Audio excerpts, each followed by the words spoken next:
Yo, what's good, guys? We're going to be checking out my Lime Cordial Robbery remix today, specifically the main bass and the drop. I'm just going to give you a little bit of insight into how I made it. Obviously, like, you probably won't be able to completely recreate it because there's little fine settings on the plugins and stuff, but just to show you sort of the approach that I use, because I think this is like more of a punchy bass, and often like a lot of my stuff has more sustained basses. So yeah, just thought it'd be interesting. So I'll just play it through to the first little bit of the drop. Lipstick on my cheek, I turn around, she vanished in a blink. She holds me and I can barely sleep. I'm looking for, wait, that's her, stop that girl. Hey, there's been a robbery. She stole my heart and then took off from me. I said, hey, there's been a robbery. She stole my... Cool. So this is the main bass here. These are the notes. Hey.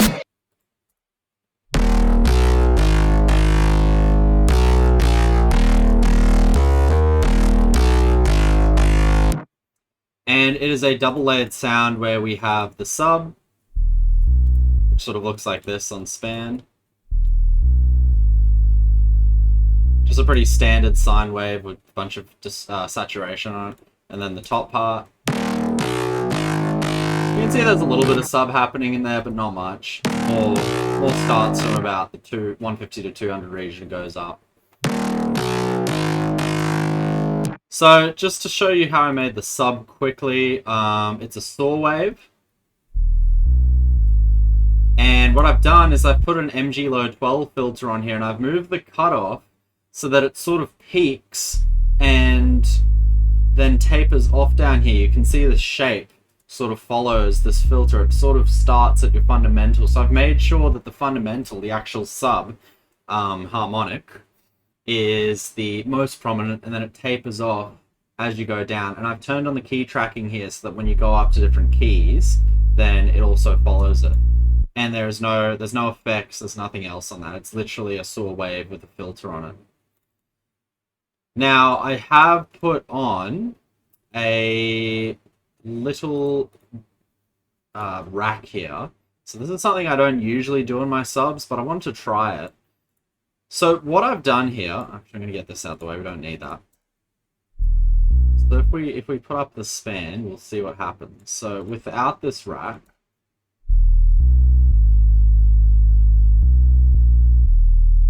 you'll notice that when we go to that bottom note, it's sort of sitting here at this -24 line on span, but for a lot of the upper ones, we go up to about -21. So there's like a 3 decibel increase when we go up to the upper notes. That for a sub is like quite a lot, so trying to keep it leveled around the same is a good idea. Now you'll see when I turn this on, that increase still happens, but it's sort of like it's maintaining it a little bit more. It's just a little bit more consistent than what it was. Not too much, because obviously, you know, like going up by the higher notes are definitely going to sound more prominent. But essentially what I've done here is I've chucked on a multiband compression preset, you know, the multiband compressor on the multiband compression preset. And I've taken all of the bands that usually sit in the middle here, and I've pushed them down. So then there's nothing like compressing the sound back down. I've also, usually these inputs here might have some gain on them. I put them back to 0. And then on the outputs, I've turned down the tops and the mids, and I've just left the sub.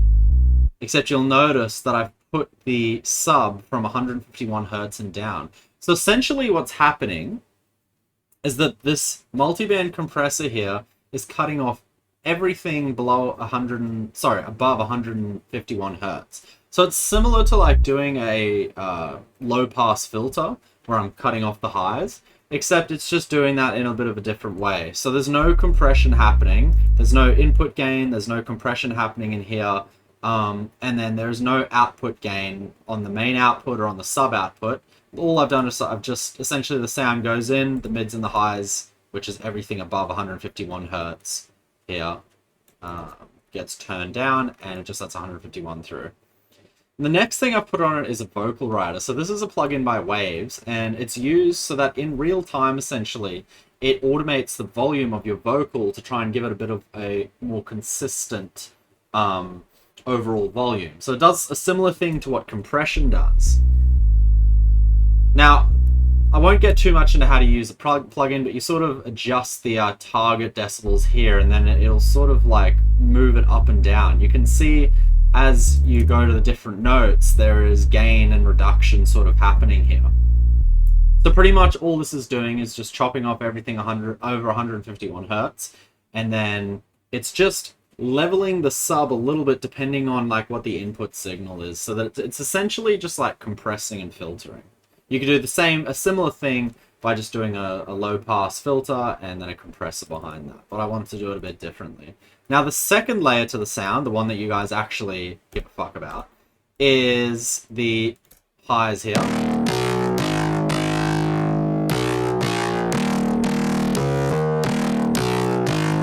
So let's get into how I made this. Now the patch in Serum is pretty simple. I've got the harmonic series on here, and I'm on position 6 on the wavetable. So position 6 looks like this, where you essentially just have bin 6 in there. So it's essentially a sine wave that just is at an upper harmonic. It's not at your sub. Again, remember I'm playing these notes here, so I'm playing in the 0 region, as I usually do for basses. Now I've also got a second oscillator, which is just a BD sine 2 octaves up.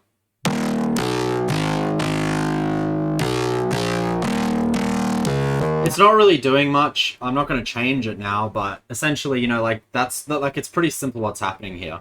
I then have some bright white noise on direct out. I have a sub, because obviously, I like running an upper harmonic or an upper tone and a sub together through the distortion. That's how we get a gritty sound.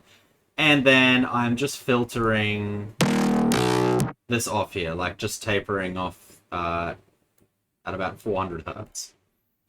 Now in the effects, I've just got a little bit of hyperdimension on. You can see it's all very low, and then I've just got a compressor on multiband here with I boosted up the gain. And then all I'm doing with this LFO is that LFO1 is just doing a slight little bit of attack, and then it's just tapering off here on the level of oscillator A, a little bit on B, but again, that's not really doing much. So pretty much all this patch is just a sine wave at bin 6, a sine wave sub, which essentially is having one in bin 1, a bit of bright white noise, and then just running it through a tiny bit of hype dimension and multiband compression there. Now, when we come out of Serum, the first thing I'm doing is I'm volume automating down. So usually this would be a sustain sound. I'd be like, ba, ba, ba, but obviously I'm like automating down the volume. So it's going like, bow, bow, bow. So that's the main thing that I use there to get that more like punchy attack sound. Now, after that, I'm actually going to turn off all of these so that we can sort of go through and have a look. We can turn off this side widener at the end because that's not being used anymore. So this gives you a bit of an idea of what's coming out of Serum. You just got the sub there, and you've got that bin 6 happening. Like really, there's not much happening, and you can see that like by adding that hyper dimension and then compressing afterwards, I'm getting a little bit of side information, the yellow here coming in, so that it's not completely mono. But again, that's not too overpowering, so that, you know, it's not overpowering our main, or our mids there. Now the first thing I chuck in is this little rack, which really gives the sound a lot of grit. So I'll show you what's happening here.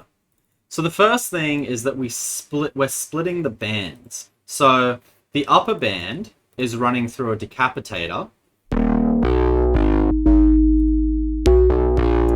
So that's just distorting it. And then after that, I'm doing a very similar thing with the OTT here to what I did in the sub with that multiband compression, where I'm not really adding any input gain, and I'm not really doing any compression inside here, but I'm just taking out the sub and then boosting the mids and the highs, sort of leveling those to my liking.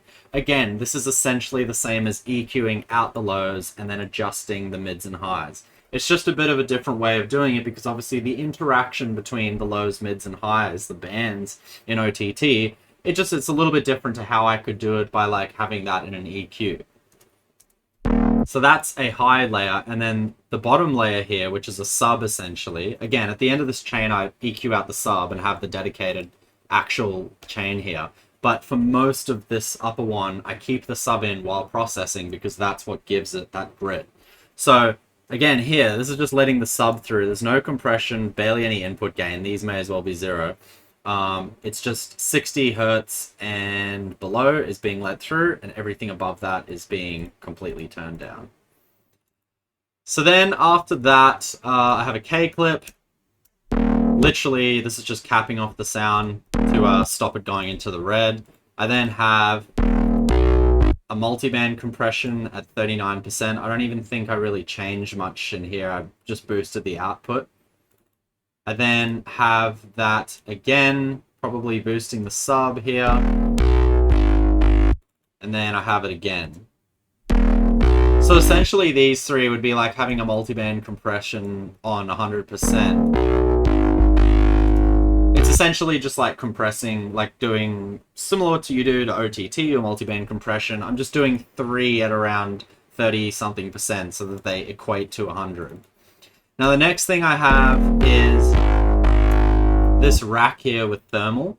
So I have the sound going through as is, but then I also have this second layer here, which sounds like this.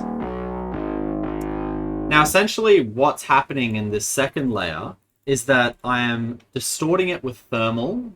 So it's got wide overdrive. So that's giving a bit of width and more distortion. So it's sort of changing the tonality and giving it more width. Now this is important because if I were to take 2 layers like this and not change the tonality on both of them, they would sort to phase. Even if I like widen one, it's still gonna like phase with the other one. So the idea is that this rack here is splitting the sound so that you have the original sound, but then you're adding on this second layer, which is wider and distorted in a different way so that you get this different sort of tonality out of it.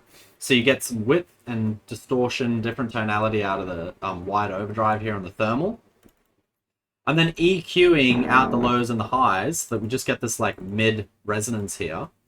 I've then got a hybrid reverb on. Now, if you've seen some of the other videos, you'll notice that I've shown a few times that you can sort of give like a width to your sounds by putting on a hybrid reverb and doing certain settings. So what you do is you fully boost up the stereo so that it's pushing it out. You fully boost up the size to 500%, again, pushing it out. So stereo and sides is putting it out to the sides. And then you bring down the decay to like a very low amount. You just adjust that slightly depending on the sort of tone you want. And because obviously like with reverb, we don't want this ringing out. We're doing this to affect the stereo of the sound, not to give the actual like ringing out in time reverb sound. And then the blend, of course, we're putting 100% to the convolution side. Because for those of you who don't know, hybrid reverb is a combination between convolution reverb and normal reverb, which is here, and your blend adds in how much you want of the normal reverb or the hybrid. So we're not using any normal reverb here, we're just using the hybrid.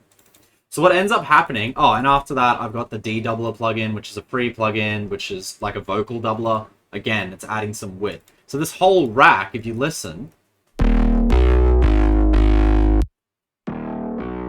sorry, so listen without. It's a very monocentric sound. Now with it.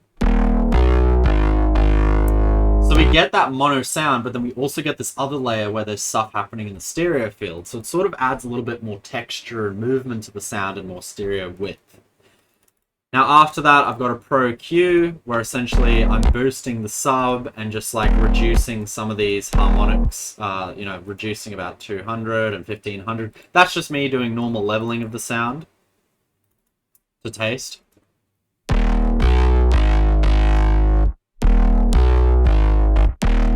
I'm then adding on another thermal, so this is just distorting the whole sound now with the 808 Lover preset, just one of my favorite ones for just boosting a bass and making it sound thicker from the thermal plugin.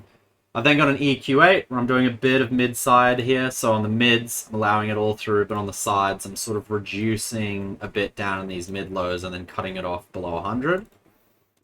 I've got another EQ8 here, which is just doing some reduction in like the 1 to 4K range, and then some boosting above that. So it's sort of taking out that sort of screechy resonant area about, you know, your 2 to 3 to 4K area, but then it's adding in some of those super highs, you know, like 5K plus. But I'm also tapering off at 16K here, so I'm not letting anything above 16K, because you don't really need, like, that 16 to 18,000 range, so 17,000 usually, or 17K. Usually you can taper off your basses and synths there and just let your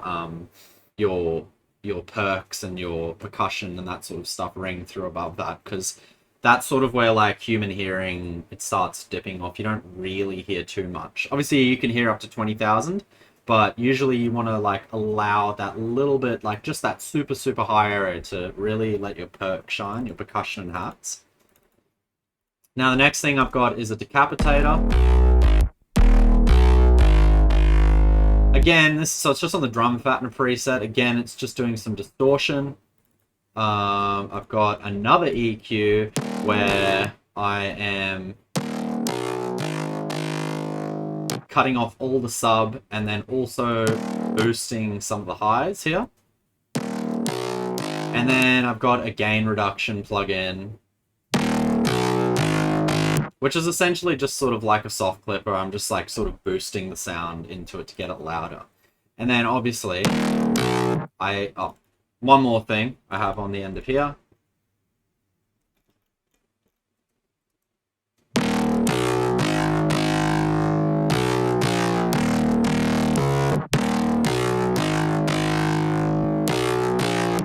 Yeah, okay, so, sorry, I'll turn that off. So when I have this part, I then add the sub onto that. But this whole multi-band compression vocal rider thing I had here, I forgot to mention, that's actually affecting the whole sound. So that's just not just affecting the sub. The sub put together with the top mid bass, then they both get affected by this vocal rider thing here, so that it levels the whole sound, not just the sub. So really all that's happening, just to recap, aside from the sub, which I've shown you guys and which you know by now what to do, is that I have a very simple sort of sub with an upper harmonic, both sine waves here. I'm adding a tiny bit of width with the hyperdimension, and just bringing up that width with the multiband compression here. And then after that, I'm mainly just compressing, using EQ, and using distortion, and just doing different stages of compression, EQ, and distortion, as well as adding in some width with this layer here, where I sort of change the tonality of one of the bands, split it into 2 chains, and on one of the chains, add in that hybrid reverb, which is pushing it out with a D-doubler, which is also pushing it out with the widening on this thermal plugin. And then, yeah, that's pretty much all that's happening. It's like, aside from adding the width from those few things, it's just distorting, compressing, and EQing to taste. And that's how you turn a sound that sounds like, you know, could have done that way easier, but a sound that sounds like this. Oops, not that.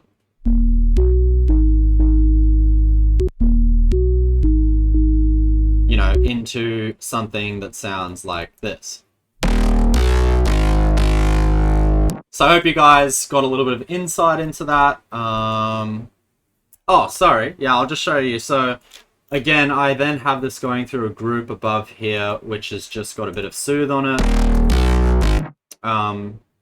That's just dealing with some resonances, just sort of taming the sound. I got a little bit more EQ to taste.